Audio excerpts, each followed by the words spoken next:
Previously on X-Men. Move! School's right up ahead!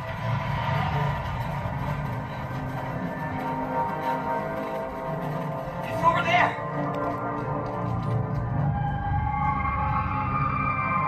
What did I tell you? The X-Men are never coming back! We need to split up. Regroup somewhere safe. Safe? This was a safe place for kids like us.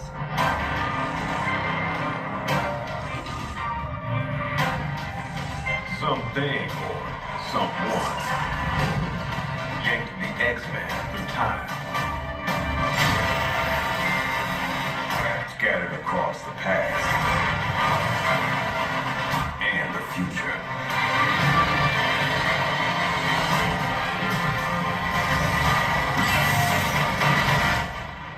We gotta get the X-Men back to the 90s.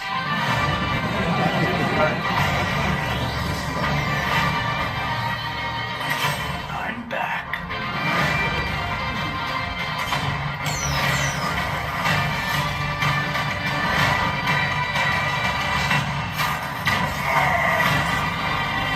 Whatever forces await, we shall face them together. I fear there's more to this darkness than we have yet to understand. Apocalypse.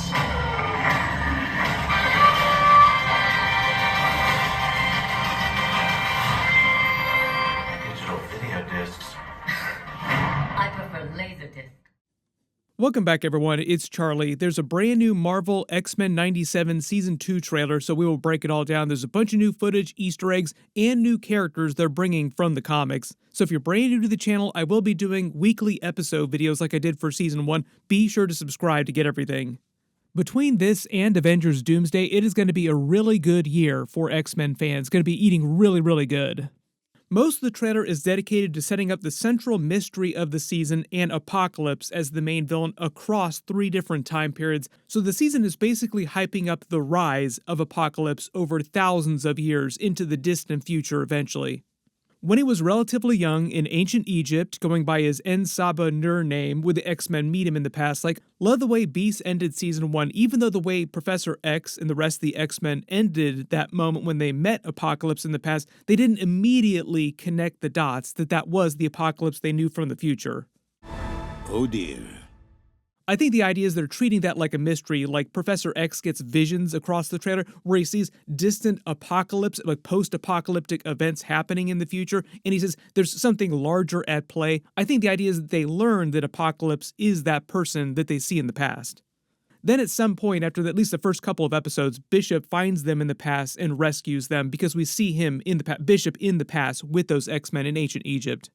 So at least at the beginning of the season, the first couple of episodes, once they figure out where they are and how they wound up in the past, it seems like they slowly start connecting the dots that Apocalypse is the common denominator across the past, present, and future, and maybe there'll be some moment in the past where they accidentally wind up causing that to happen in the future.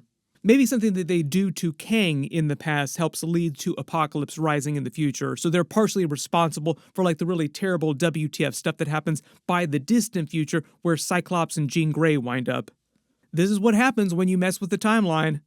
Starting at the beginning of the footage, the trailer actually starts with a group of younger X-Men in present day. There's Quentin Quire, Kid Omega. I think the girl in the hat, the light-based powers, is Lightbird. I think the other guy is Prodigy. I'm not totally sure who this other girl with the long hair is. Maybe it's Monet St. Croix, and I'm not sure who this other man is next to her. They run through the woods near the X-Mansion. We see it's in ruins in the front gates here. It seems like it's relatively soon after the end of Season 1, and Forge and Bishop are still picking up the pieces of the X-Men team, trying to assemble a new roster of all the X-Men who are still around that they can find, and try to figure out where the X-Men wound up across the timeline, because Bishop figures out that they were scattered across the past, present, and future. You also remember some of the X-Men on Forge's board here were listed as being unavailable because they were either off-world or they were in another dimension or not sure, big question mark, where is this person? There are a lot of Easter eggs on this board here. Then they reveal that Penance is with them too, looking at the X-Mansion. They talk about the X-Men being gone. Some of them think that they're never coming back. We know that's not true because we see, like, within a couple episodes of this, they'll make it back to present day and they're wearing the Frank Quietly costumes. So, like, eventually Bishop will bring them back to present day. We get the new intro title. It seems similar to last season with the change that it's yellow text on a blue background and there's like a little burst effect to it as well. I think this is just meant to be a reference to the X-Men's classic costume colors, yellow and blue. Previously on X-Men. We get the Bishop voiceover during a scene of the X-Men being thrown across the timeline at the end of season 1 to just like catch people up like, this is what happened at the end of season 1. Notice he says they or someone has scattered them across time. While this is going on, they do a montage. So next big Easter egg here, new character, we see Kang the Conqueror in ancient Egypt in his Rama-Tut form, which is based on comic book story. This also confirms the big theory that everybody had. It was a very common theory that it was Kang's time ship in the city that Beast and the X-Men saw when they met Apocalypse in the past. Like there was this spherical ship, so people were like, it's probably Kang the Conqueror. Kang being in ancient Egypt when Apocalypse was there is based on original comic book story. Like this is deep cut Fantastic Four story. Kang's very first appearance in Marvel Comics was as the Rama-Tut character. He debuted in the comics as Rama-Tut, but it was the same version of Kang. His backstory explained that he was born as Nathaniel Richards, like a regular human in the vastly distant future of Earth, grew bored, then took Dr. Doom's plans for his time platform in the distant future and turned it into a time ship, using that to go back into the past of ancient Egypt and styled himself Rama-Tut, trying to set himself up as a ruler in the distant past. The Fantastic Four, Reed Richards, learned about it, also traveled to the past and kicked him back to the future, where he came up with his Kang the Conqueror identity and the armor that you recognize him from Ant-Man the Wasp Quantumania, that version of Kang. What wound up happening, though, is that when the Fantastic Four kick Kang back to the future, he wound up setting Apocalypse up as his successor in the past. So the way they're playing this in the trailer, though, the minor change here, is it seems like Apocalypse gains control over Kang's Sphinx ship, his advanced technology, and they're just going to say the Kang Sphinx ship was his ship from X-Men the Animated Series that Beast talked to, the living ship, this advanced technology. The reason why it's so advanced is because it's from the distant future, it just belonged to Kang the Conqueror, which makes way more sense now. So it's also possible that Kang the Conqueror was responsible for scattering the X-Men across time, but there might be something else at play too.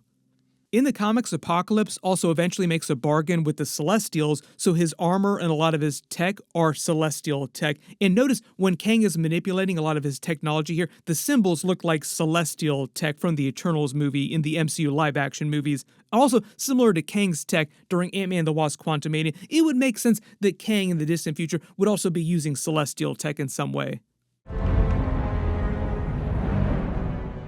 So maybe they'll hint at some sort of Celestial technology in the past too, but I'm not expecting the Celestials to be like a real big part of season 2. They're mostly just hyping up Kang the Conqueror in his Rama-Tut form in the past. We then see the X-Men from the past at the end of season 1 trying to acclimate and figure out what's going on, why they ended up in the past. Rogue powers up with what seems like Magneto's energy. She seems like she just siphoned some off from him, and they're getting ready to fight some other group of people that maybe try to attack them. Professor X gets a crazy vision of the future. The red sky is probably related to the Rise of Apocalypse storyline. He sees portents, visions, Apocalypse's WTF future that he's trying to bring about. There was some of this going on during season 1 too, where people get crazy visions. This is probably when Professor X is starting to get the idea that Apocalypse is behind all of this. But at least in the past, they don't know that En Sabah Nur is Apocalypse right away.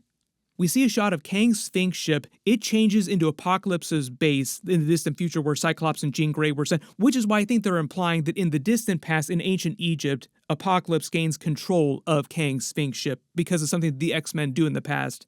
Early theory, the X-Men in the past try to stop Kang the Conqueror, thinking that he's the person behind everything, but in doing so, in kicking Kang out, they let Apocalypse gain his technology, and he becomes the Apocalypse that you know during present day and the distant future, so they inadvertently cause the problem that they're trying to solve. This is why you don't mess with the past.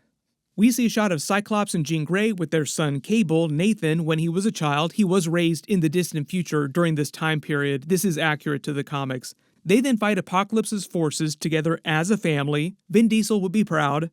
Bishop then continues his conversation, probably with Forge, making their plan to rescue the X-Men, when he says, we have to get the X-Men back to the 90s. It's both the present day of the main time period, it's 1998, as in X-Men 97 Season 2, so like just a year has gone by. But it's also a joke about the original X-Men, the animated series, was a 1990s animated series, and the series plays heavily on 90s nostalgia, like, hey, remember the 90s? We need to go back to the 90s. A lot of the promos for Season 1 were also hyping up CRT TV's VHS tapes. They have the Laserdisc joke at the end of the trailer, the DVD joke. When they say it's coming out this summer, I believe it's going to be after Spider-Man Brand New Day, but maybe they'll confirm that soon. It could be before that, we'll see. They've also already confirmed that they're doing Season 3, and they're going to try to get each of the seasons out once per year at this point, so hopefully there won't be a big break between Season 2 and Season 3. Storm then goes into space and creates a massive storm. There were a lot of questions about where she and Wolverine wound up at the end of Season 1 too, because everybody was scattered across the timeline, and they were not in those post-credit scenes, so we don't know much about which time period they wound up in. It's less a question about where and more when. But it seems like in the scene where she goes into space and creates the storm, she's back in present day. In the costume here, they just called her X-Men costume in the comics. They didn't have a special name. She just wore it later during the 90s for a little while. Then we get a scene with Wolverine, and he has his adamantium back. This is probably later in the season. We saw some other footage of him in his savage Wolverine form without his adamantium soon after the events of Season 1, probably like the first couple of episodes. And he literally says in this scene, I'm back, and does his comic book pose with the finger goading someone. Hugh Jackman has actually done this in live action a couple of different times. Marvel even released a 1-hour loop of him doing this after Deadpool and Wolverine came out. Jubilee comes back in present day. I think this is happening in present day. She's wearing a black suit from the Wolverine and Jubilee comic book. I think this was when she was a vampire in the comics, but I don't think she's going to be a vampire on the show. I think they're just mixing and matching costumes from different eras.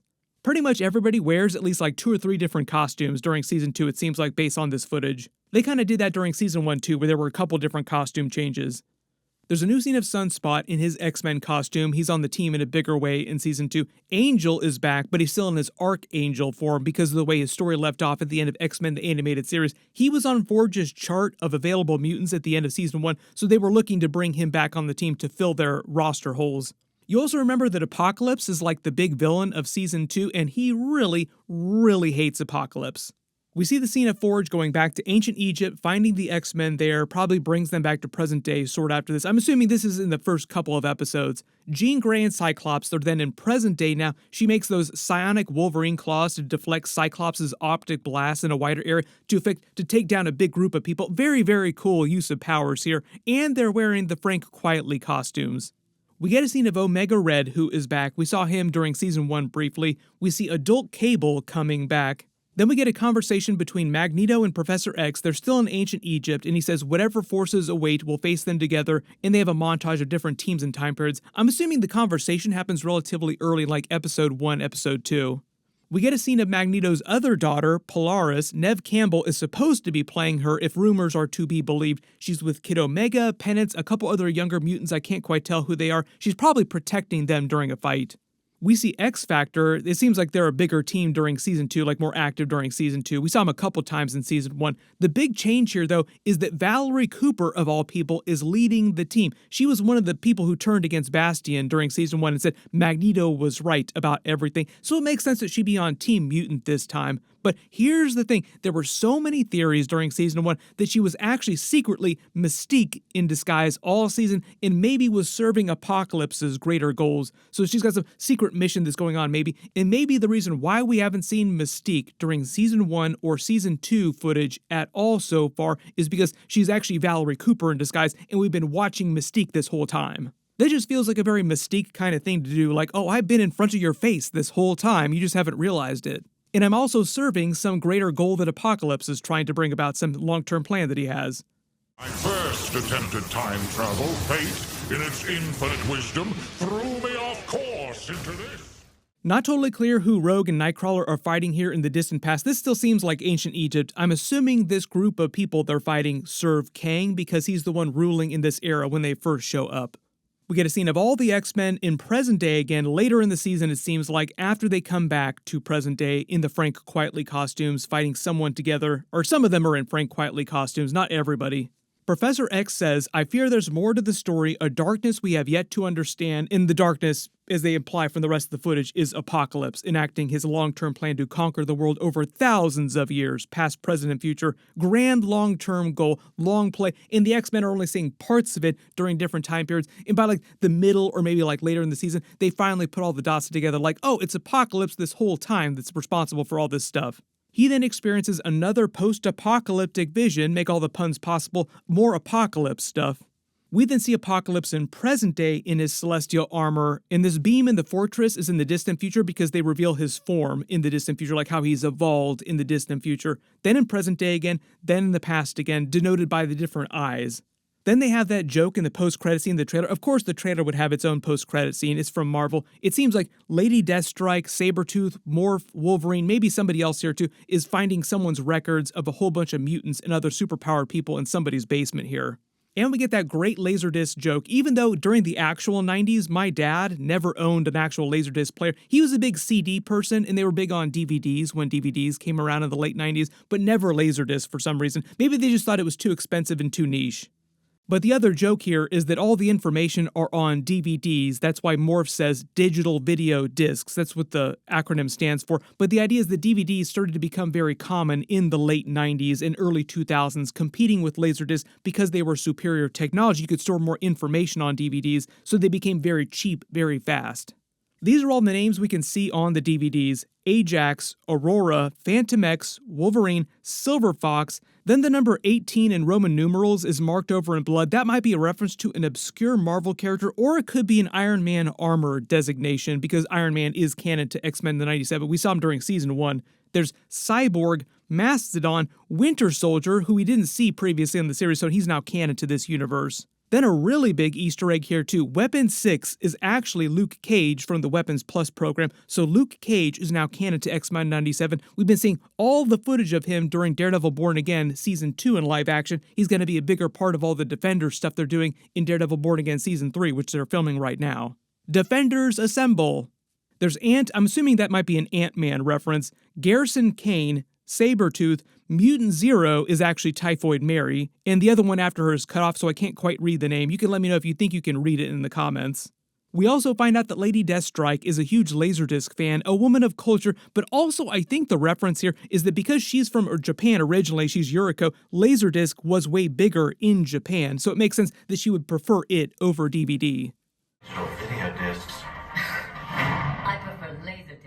Props to anyone that actually owned a Laserdisc player or owns one in present day. There were a couple Marvel movies that were released on the Laserdisc format, like the old version of low-grade Captain America and the old-school Dolph Lundgren version of the Punisher movie. Everybody post all your reactions in the comments below, and if you spotted any Easter eggs or references in the new trailer footage that I didn't talk about during the video, just write it below in the comments. Hopefully Marvel will release an official HD shiny version of this in the next month or so as we get closer to the summer. Now we have Spider-Man Brand New Day coming out and Avengers Doomsday. Those are all the things they're really focused on this year. Also, we have the Vision Quest series. There was a trailer that leaked out for that. I'm in the middle of working on a video for that, so I'll try to post it in the next couple of days too. Everybody click here for that video. I'll update the link as soon as I post it. And click here for all my Boys finale videos and my Vought Rising trailer video. Thank you so much for watching, and I'll see you guys in the next one.